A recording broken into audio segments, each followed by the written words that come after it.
Assalamu alaikum, kia ora, and g'day. I'm Habiba, and I'm a feisty challenger. G'day, you mob. My name's Taylor, and I'm a storyteller. Hi, I'm Abdul. You may say I'm a dreamer, but I'm not the only one. Heard of Kanye? Well, this is Ranye, and I'm passionate. Hi, I'm Colin, and I'm a language and theatre enthusiast. Oh, my name is Cody Betts, and I'm a motivational speaker. My name is Michael Moore, and I'm a creator of new things. I'm Ish, and I'm a critical thinker. Hi, I'm Winston, and I'm a leader. I'm Zara, and I'm an advocate. My name is Patrick, and I'm an activist. Hi, I'm Margaret, and I'm a dreamer. Hi, I'm Sarah, and I am everything. And we are the Shout Out Speakers.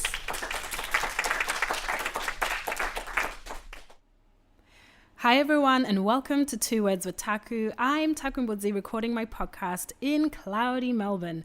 This podcast is all about writing and storytelling, and in this episode I just want to talk you through some of the things I've learned from producing my very first ever youth podcast, and also I guess client podcast for a client, essentially getting paid to make a podcast.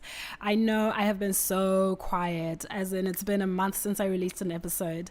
Life has just been very, very, very full in a good way. I traveled to the UK for a friend's wedding, then I was back and forth between Perth, and then also been working on a few different things, some screenwriting and some book writing. And so this podcast is essentially my outlet to tell you what's happening with my writing and my work. And sometimes when I'm just in the thick of it all, I just don't get to come back on here and record my own stories.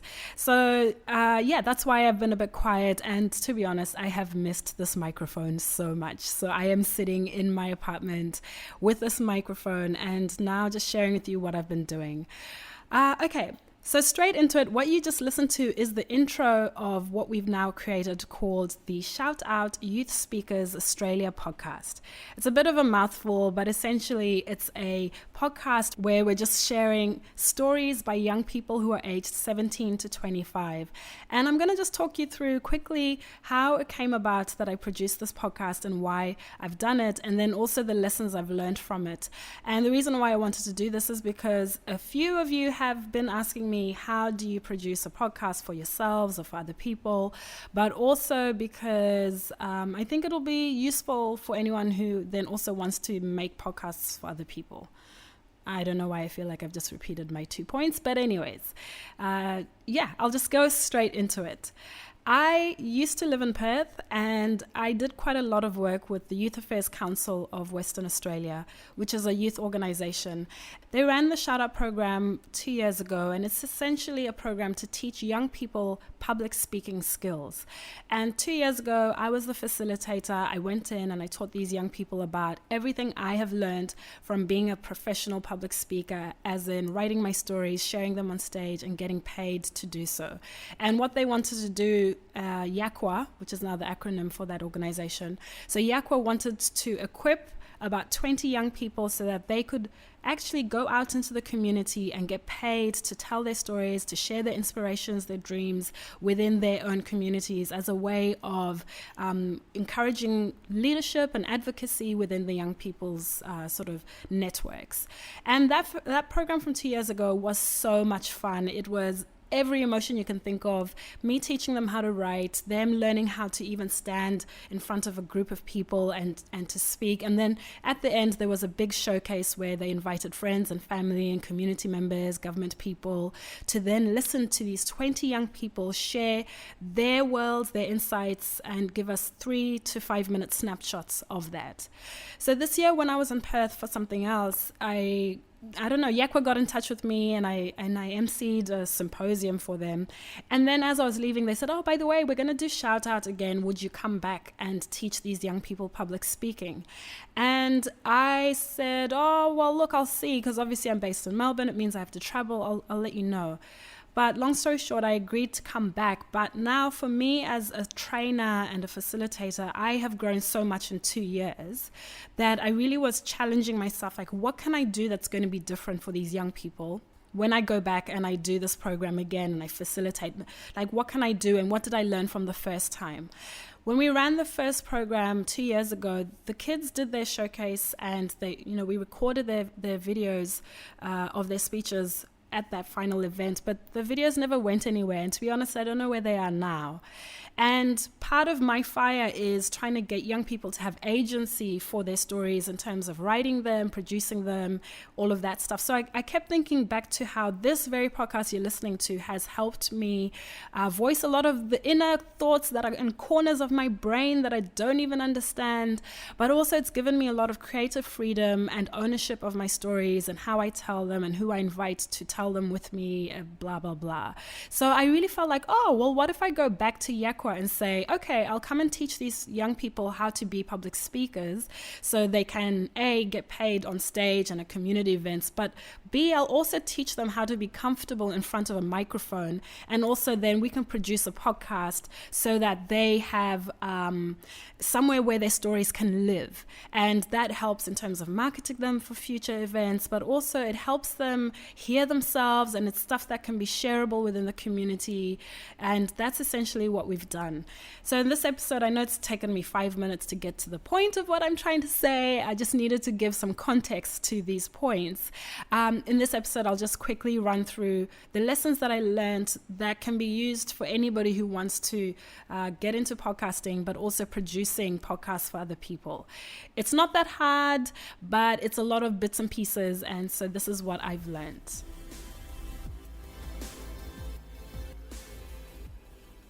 The first lesson is you need to clearly define your role as the producer of the podcast. Essentially, you need to go to the client and the young people and say to them, this is what a podcast is, and this is what I'm going to be helping to create with you and for you. And then in that, you define what you as the producer are going to do. And so with YACWA, I had to say to them, yep, I'm going to be the producer. I'll organize all the people to come in and record. I'll give you the structure for it. I'll set it all up. And then my role as producer was to also have that creative control and structure over how the podcast was going to come out. And so as the producer, I then said to them, okay, I think we should only have 3 to 5 minute speeches because it's short enough that the young people will feel confident to say their stories, but it's also tight enough from an editing point of view that if we have listeners who want to hear their podcast, then they might be able to sit and listen to anything from 10 stories in an hour. And I think part of that has also come from my experience now working with The Moth and also listening to other podcasts that do the whole storytelling thing. As a producer, you want to keep it tight and interesting. And so that's what I went into the client YACWA with. And I said, this is going to be my role as the producer. At the end of it, you're just going to have these little audio stories for the young people. And then also as a trainer and facilitator, I'm going to help you equip these young people to feel confident enough to stand on a stage and tell their stories. So that was also good for me to really be clear about my roles, because then I could just go into Taku Brain and just execute on that. So that was pretty fun. The second lesson is listen to a podcast with them. So with YACWA, I was dealing mainly with one lady called Sarah, and she's really lovely. And I just sent her a couple of links of other podcasts that were similar to what I had in mind for this youth one. And that was great. She got it. She understood it. Also, my podcast has been out for a while, and people do get the sense of what I do. And it was pretty easy to explain to her at the client level that this is the podcast and this is what we're looking to do.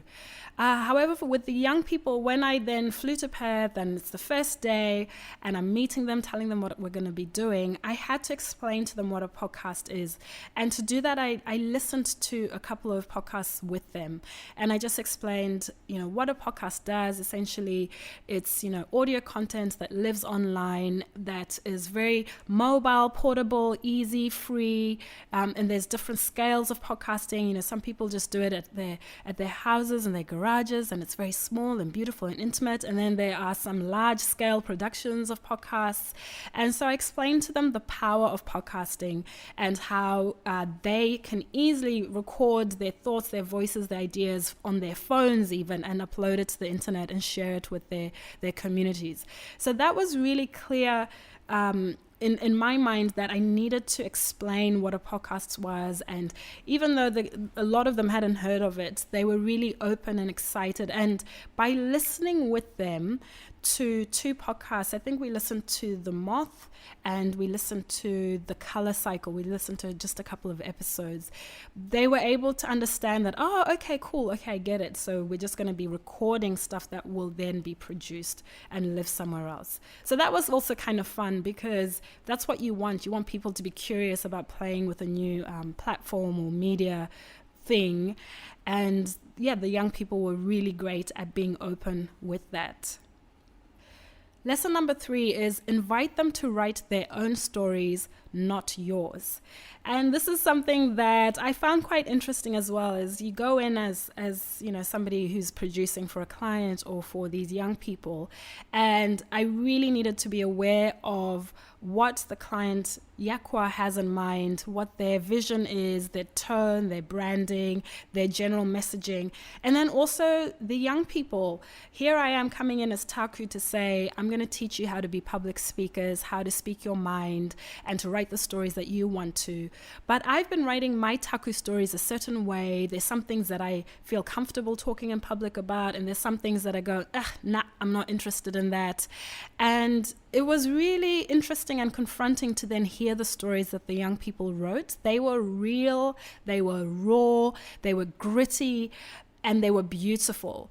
And I really enjoyed that. And I think that was a lesson for me to say, if you're going to go in as a producer, teacher, facilitator, and you want to say to people, yep, you're free to speak your mind or write what you want, you also have to let people do that. And I really enjoyed listening to what they said because then it reconnected with a lot of things that I felt I maybe have grown past or I've grown through or I've learned from. For example, a lot of the young people talked about issues with discrimination and racism and things like that. And that's a hot topic that I generally don't enjoy talking about because I'm more about, I just want to make art, please. I just want to write. I just want to tell stories. And I'm always trying to challenge people about how they can speak about those issues. But the way that the young people brought them up and the way that they had this fire and the way that then I was challenging them to come up with solutions or other ideas that could inspire hope through all of those things was really refreshing to me. So I think that's a big one to say, as a producer, let the client or the performer or the artist also have that leeway to speak and create what they need to. Yeah, it's a lot more fun that way. Lesson number 4 is give them time to hear themselves. This one was really important to me because when I started talking to them about recording a podcast and microphones, I could see they were like, oh, really? Microphones? What? And I actually had taken in my podcasting mic and I set it up. And at one point while I was talking, I just started recording the room and I played it back to them and they were all laughing and blah, blah, blah. It was great. And then I went round with each table and I got them to come up at the front and just say their names and introduce themselves. And by this stage, I challenged each of them to find one word that they could describe themselves with. And part of that comes out of me personally wanting to say, I'm Taku and I'm a dreamer and I'm a writer, I'm an artist, rather than I'm Taku, I'm a Zimbabwean black woman. Because that's important. That's part of my story and my heritage and what you see when you see me. But also it's about, we're also different and there are lots of different things that connect us. And so that intro you've just listened to where the young people are saying, hi, I'm Sarah and I'm everything, or hi, I'm such and such and I'm this, was actually coming out of me helping these young people just stand up on the mic for the first time, saying their names, saying what they are, and just listening back to it. And it was hilarious. In fact, let me see if I can find some of the bloopers, inverted commas, of those moments, because they're really precious and really sweet. I don't know what to say. What's your name?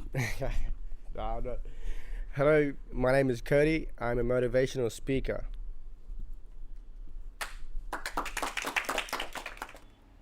As I was recording them, I was also showing them on the screen Audacity, which is the recording software that I use. I was showing them how it would capture their voices and the waveforms and things like that. And, you know, it was really kind of fun. It really broke up the sessions, but it also helped them be comfortable with being in front of a mic, but also being, not edited, but as in having someone in the room who can adjust the levels or tell you, okay, speak slowly. Okay, no, stand close to the mic. Okay, no, hold it like this. Okay, do this, do that. So giving direction to them. And then they themselves straight away live could see it and hear it for themselves how they sounded straight after that. It was amazing. So that was the turning point, because then you could see them go, oh, okay, actually, no, it doesn't sound that bad. Oh, no, okay, maybe I should speak like this, like that. And we did it as part of that session of getting comfortable with hearing yourself speak out loud your thoughts, on stage, but also on a mic and hearing it played back. So that's really important. Give your person, your client, your performer, your artist, whoever it is, that chance to hear themselves. So you just record something, a little snippet, and then that way they're a lot more comfortable when it comes to recording the final thing. Which leads me into lesson number 5. Aim for one-take wonders. I love these. I've learned for myself through my own podcast that every time that I try and just stop and start and then, oh no, it's wrong, let me delete it, let me start again. It's just so much fiddly work, and the editing is absolutely hell. So for me personally, when I'm recording my podcast, I always try for a one-take wonder.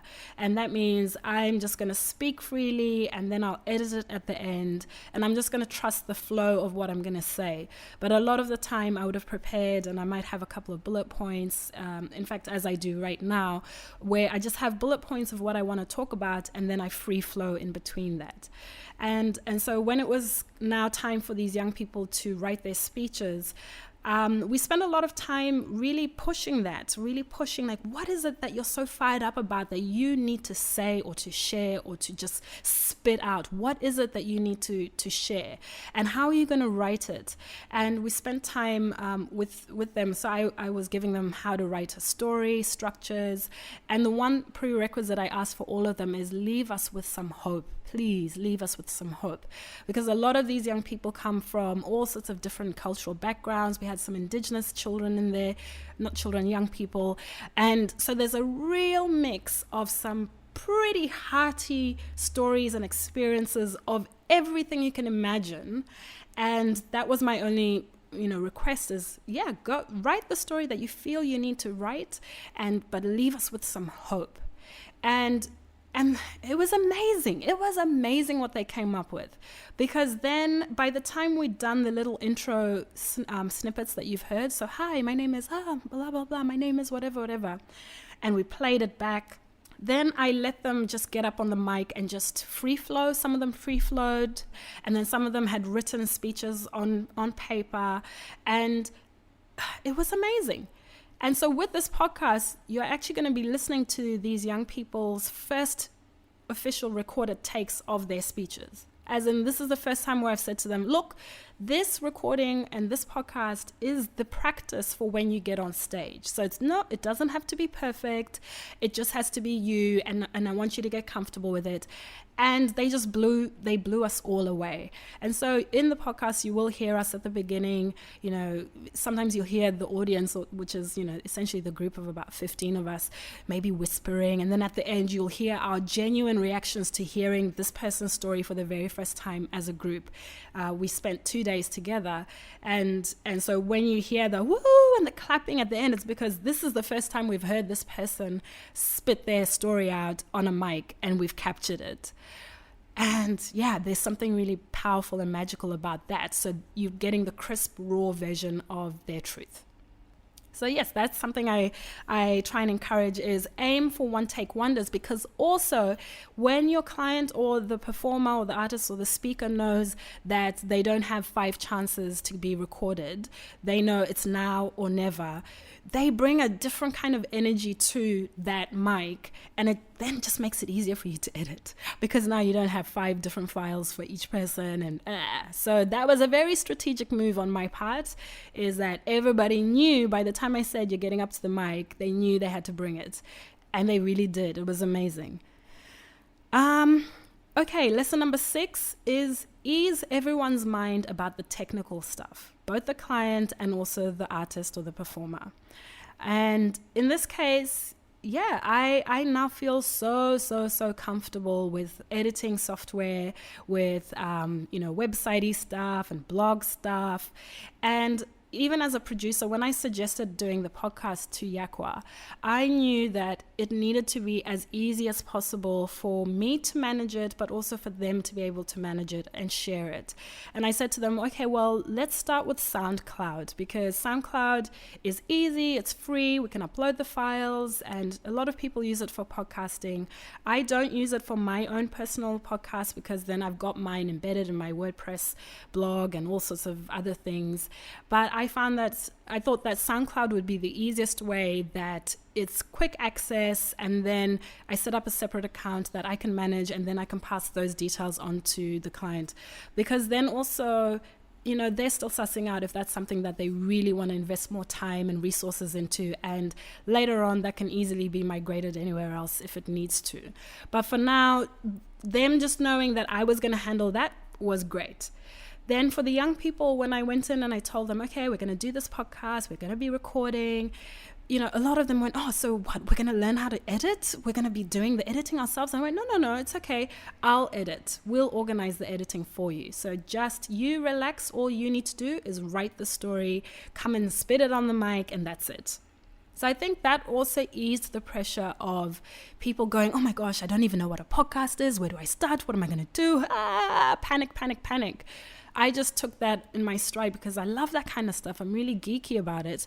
And I just said to them, no, you don't need to worry about anything. All I'll need from you is this.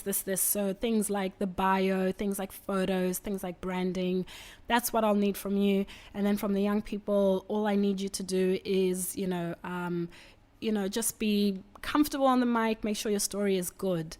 The one thing I did go through quite a bit with them is using their phones to find podcasts. A lot of them didn't know that they had, all these stories in their pockets. So we spent some time with smartphones, looking through, finding them, and then also helping them record into their phones, because I was explaining that you don't need lots of fancy gear to start a podcast. You can use your phone. Phones are amazing recording devices, and you learn how to hold them in certain ways or certain positions, and it can make a huge difference to how you can capture an environment, an ambiance, a scene, or just yourself sharing your thoughts in that moment. So that was also pretty good. And then I did say, if you do want to learn the technical stuff, yes, we've got the option to do that at another time. But that was not the priority. The priority was getting the stories out. Lesson number 7 is probably the most important one, which is streamline production and editing. And for me, when I was looking at this workshop and the fact that I was going to have 15 to 20 young people that I needed to train in public speaking. So essentially I was going to wear the trainer hat, as in I'm running the show. I've got the slides up, I've got the presentations. And then I was going, well, I want to do this podcast, but I'm going to need to record it. And there's no way I was going to be able to be recording and then teaching and then being there present with each young person, and then also talking to the clients. So in terms of recognizing straight away my strengths and my capacity in that workshop was really, really important for streamlining how quickly we were able to produce the podcast. One thing was that I knew that I would need somebody who is good with sound on the day in the room with us to be able to record the young people and what we were doing. And I found a producer, an audio engineer called Percy, who I've worked with before when I lived in Perth. And so, Percy came and he set up his gear. At one point, I think we had 7 microphones in that training room. We had, his desktop computer up. His desktop computer was up. He had his software. He had mic stands. And it was amazing. It was really, really just, I don't know, it had a really good vibe. And so for me, peace of mind, I did not have to worry about levels and this and that. All I had to do was work with Percy and say, okay, Percy, I'm going to get all the young people to stand around the mic and say their names and what their word is. Or, okay, I'm going to have a panel of 5 people, so I'm going to need 5 mics. And Percy was amazing. He was amazing. And he just captured all the voices, everything, and essentially then just sent me audio files. Full stop, done. And I didn't have to do anything in terms of recording those speeches, so I could focus on teaching and training those young people. So in terms of streamlining, for me as a producer, I found that really useful, because then I was able to focus on directing either the way that the young people were speaking and being around the mic, and then also asking Percy to do certain things in terms of, setting up the mics or even the sound levels, or even then saying to him, okay, Percy, this is the intro that I'm hearing. Again, I'm going back to that intro. After having had those young people say their names on there, I knew that that was going to be an important part of maybe showing who they were or their personalities as an intro. So even when I was talking to Percy, I was saying, okay, Percy, this is what I'd like, them to be sounding like. And yeah, we were able to do that. The other thing under streamlining production and editing is the graphic design that goes along with a podcast is really important. A lot of people don't realize that, you need artwork and cover artwork and even artwork for each audio file that goes with each file that helps visually give that presence when you look at a podcast in an app or when you look at it on a computer. So one thing that really helped from the get-go was getting all the YACWA logos and branding and web links and all of that language and content, essentially to then copyright the little bio or the little descriptions that we were going to put on the SoundCloud page. And I mean, it's really helpful that they already have a website for the shout-out program. So I was able to just use that, some of the images. And then I went into Photoshop and I just created some really simple tiles for each speaker with their name and just a really colorful background, so that then when I had each story file, just save that, done. Going back to audio engineering, by the way, sorry, how could I miss the most important person? One of the key people who's helped produce the podcast as well is Josh. And Josh has been the editor here in Melbourne. So what I did was I went over to Perth, trained the young people, Percy recorded all the sounds, and then I've worked with Josh over here in Melbourne to then edit the final little stories that you're hearing. And again, working with Josh was amazing because Josh is a young person who's worked at Sin Media. He's got a podcast of his own, so he's very good. He's great. He is great and he is fast. And so I was able to say, okay, Josh, this is what I have in mind. This is what I'm thinking. Here are the stories. And then he just went off and he's put in some music and blah, blah, blah. And then even something as simple as getting the scripted bits for the podcast. I didn't want to be on the podcast. It's not my podcast. I was just the trainer and the teacher, but this is a podcast for young people.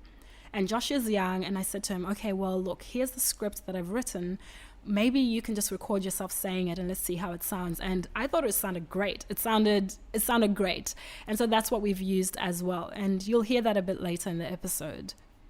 So yeah, coming back to the point about being, streamlining the production and editing, part of that working with Josh and Percy was being realistic about deadlines for them, and also the fact that we're working with audio content, so it's not as if how do I explain it, you can't fast forward some audio and edit it in between, if that makes sense, as in you have to listen to every second when you're editing, and so that takes time. So that was another lesson for me to learn around being realistic in the deadlines whilst I'm trying to streamline production and editing. The last little point under streamlining as well is having your scripts ready. I knew that I was going to have maybe 15 stories by these young people, so that's 3 to 5 minutes each where they're just speaking and what they're doing, but I needed something that was going to tie everything together, and that's why I had to have those scripts ready so that, somebody could do the top and tail, as in the intro, hi, welcome to the Shout Out Podcast, blah, blah, blah. And then at the end, okay, we'd like to thank such and such, and you can find more information at such and such. those little things are not insignificant to have them ready from the get-go, because I did find myself scrambling to say, okay, Josh, okay, this is the script. Okay, no, we've changed it. Oh, no, okay, no, say this, say that. And I just thought, okay, that's really good to know for future reference that, yes, every little thing helps you just be more efficient with your time when it comes to recording, because then Josh was recording in one studio, I'm editing from home, and Percy's in Perth, and you just want to keep those lines of communication very clear and as clean as possible, and part of that is planning, essentially. So yeah, get your scripts ready if you have any of those little things that need to be read out. Lesson number 8, which goes without saying, but I feel like I need to say it, is thank your collaborators and your crew. I made sure I did that throughout the whole recording process with Percy in Perth. In fact, let me include a little bit of a snippet from the debrief. And so this debrief is after everything had been said and done. It's the end of the day. We're tired and I'm leaving. And the young people were just saying thank you and just sharing what they'd learned. But yeah, it was really beautiful. So just have a listen. For me, it wasn't just a public speaking course, a public speaking workshop, but it was an opportunity for me to heal as well, and listening to other people's stories and journeys. Man, I cried a lot, and I needed that. Just that cathartic moment where I could it was healing for me, so thank you. Yeah, definitely kind of echoing that, just being with so many resilient people who've gone through so much. There's so much hope in this room for the future of where our stories are going to take us and where we're going to go on this public speaking journey, or just sharing our stories, inspiring other people, making new connections. And yeah, I'm really excited for where this is going to take each of us. I've always been afraid of change, so for me this experience is really good, because now I know I'm actually excited. I feel like change is a good thing, and I was very happy to actually share my experience, because I never get to do that, so it was good as well. Percy, we love you. And last but not least, Sarah, we love you too. Thank you so much.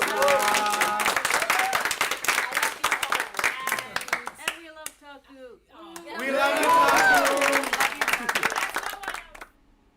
Yeah, so I think it's really important to thank the people who you've been working with. So you're thanking YACWA, you're thanking the young people, you're thanking the engineers, and then you're also doing that, if possible, within the episodes, because it's just, I don't know, it's just manners. It's just manners to say thank you. And that's why the podcast, at the moment, all the episodes end with us saying produced by me, Taku, and Josh, and Percy, and then we thank YACWA, and also...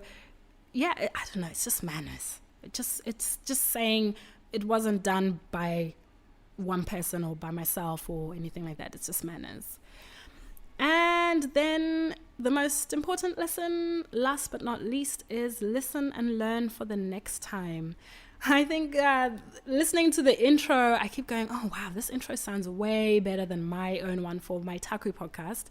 And that's exciting, because now it's like, oh, okay, well, that's something I can look at doing for myself. And also, now that it's out and it's being shared a little bit, so far, I mean, it's only had a couple of listens. I don't think they've officially announced it. It's really good to listen to how the stories come across in edited form on the actual podcast itself, and also how the speakers themselves are listening to it. Some of them are so excited, and yeah, I think that's really important, because also you're taking people's ideas and thoughts and voices and working with them and sharing them. You want them to be proud of it. You want them to be to hear themselves, but you also want them to spread that into other areas. So for me, listening to the feedback so far from YACWA, who's loved it, and then that's the other thing, watching the young people then perform at the showcase, and then they've killed their speeches even more than they did in the podcast episode. is just the best thing, because now they themselves can see what's possible between what was already amazing in what they recorded in the podcast, but also now how they can own that and perform it even more and just really have some stage presence to it and then get paid for it. Oh, it's the best feeling in the world. So yeah, my name is Taku, and I hope that you've found this interesting or useful, especially if you are looking at producing podcasts. You can find more of my adventures at Taku Speaks on Instagram and on Twitter.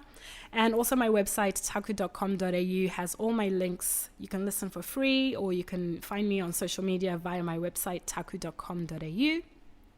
And then, of course, I mean, what would it be if I didn't at least share one story from this podcast? And then it's got all the info for where you can find these speakers, what it's about. So here's a snippet. This story is by Habiba. And honestly, it's so hard to pick any of them to choose to share on here, but I just picked Habiba's story. All of them are fabulous, and once we've got more of them up, I'll definitely be sharing the links. I'll share them now anyways, but if there are more stories to come, then I'll just share them individually. But yeah, thank you for listening to 2 Words with Taku. I hope you have a fabulous day, and here's to the Shout Out Podcast.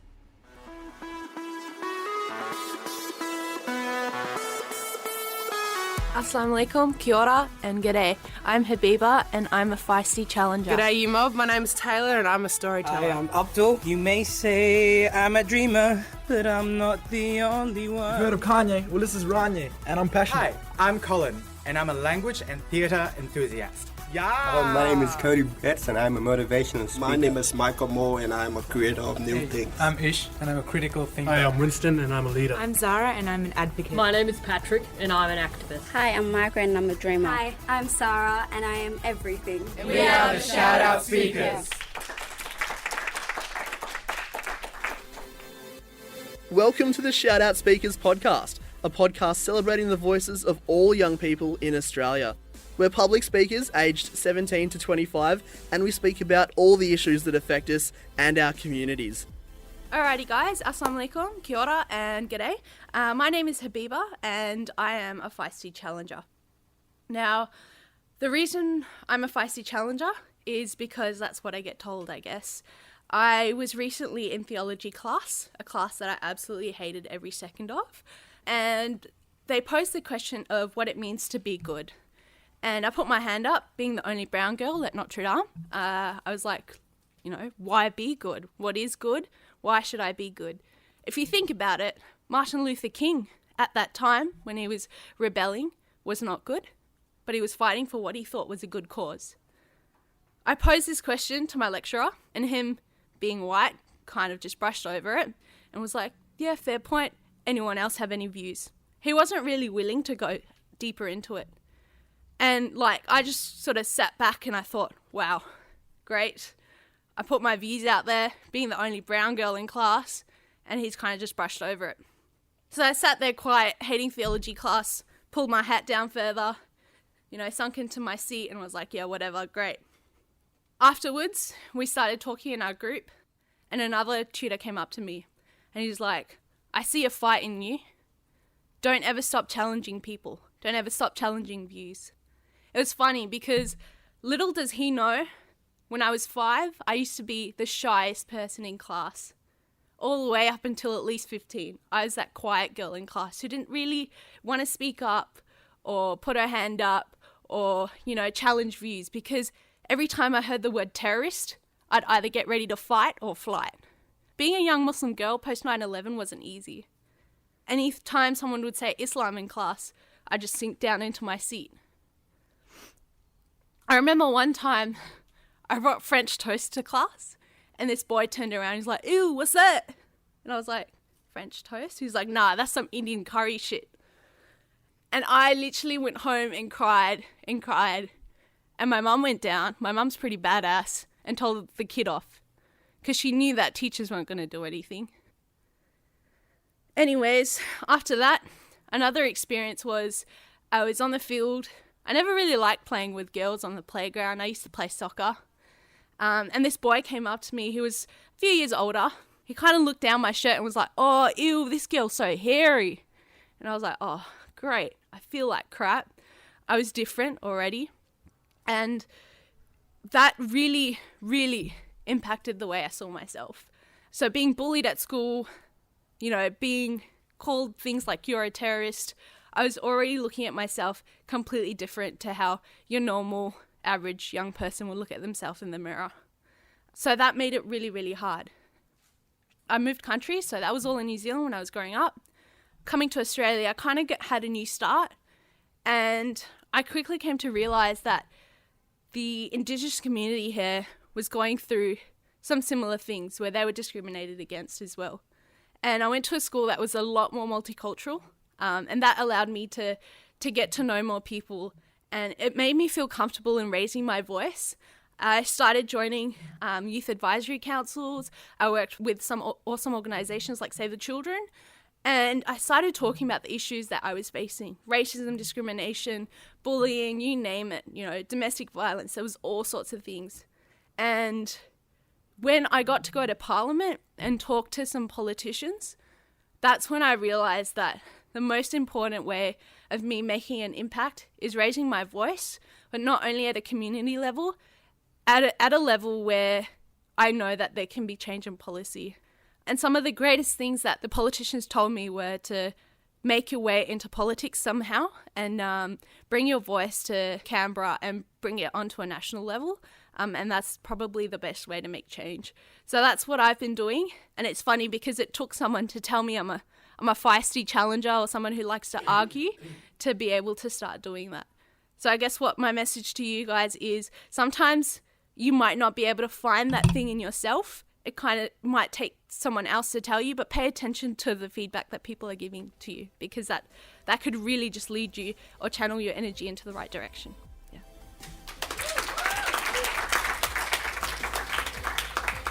Shout Out is an Australian leadership and public speaking program for young people. The stories in this podcast were written, prepared and performed by young people in Perth, Western Australia, after 2 days of training. Our agency is run through the Youth Affairs Council of Western Australia, and you can book us for your next school assembly, conference or community event at yacwa.org.au/shoutout. Podcast produced by Taku and Budzi and Josh Martin in Melbourne and Percy Colino in Perth. Thanks for listening.